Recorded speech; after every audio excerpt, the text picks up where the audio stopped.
So many insights, and really important ones. For me and for lots of people who come to practice, it's an amazing insight to discover that you don't have to believe your thoughts. You know, we live in a kind of storytelling in which we're lost in thought, many of them kind of unconscious about ourselves or other people or the world, and the discovery that you can be mindful of thought, and then thought becomes a good servant rather than a bad master in some way. You can see whether the thoughts are true, whether they have a good intent, or whether they're old habits or conditioning.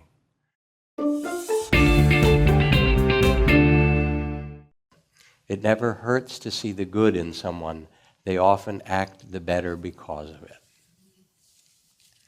So to see the goodness is to do what Einstein called expanding the circle of affection, the well-wishing or loving kindness that sees the original innocence, the dignity, the beauty of another, and also is in touch with that same secret beauty, that original innocence in yourself.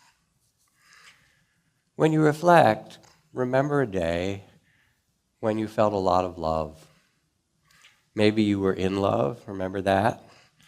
Or maybe you were, whether it was with another person, or maybe you were in love with life or the world. And even as I remind you and you reflect on it, feel what it's like in your body and spirit to be in this field of love. And know that it is possible for you, that it is available and accessible. Not only is it available on the days that are easy, but the amazing thing is it's also possible in times of difficulty. A story from Richard Selzer, who was a surgeon at Yale University.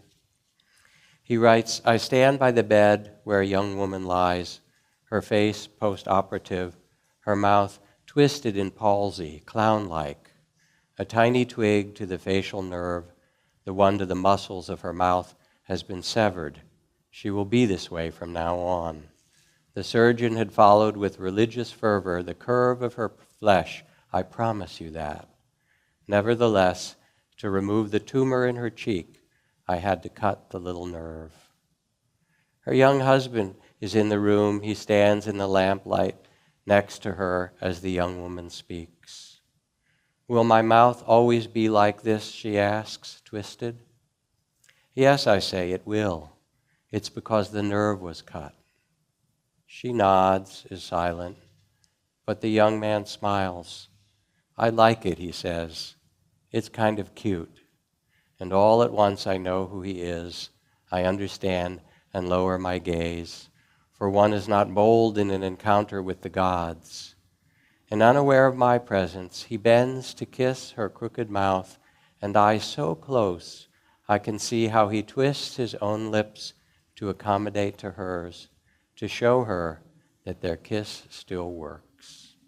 And I remember that the gods appeared in ancient Greece as mortals, and hold my breath and let the wonder in. Hat dir dieses Video gefallen?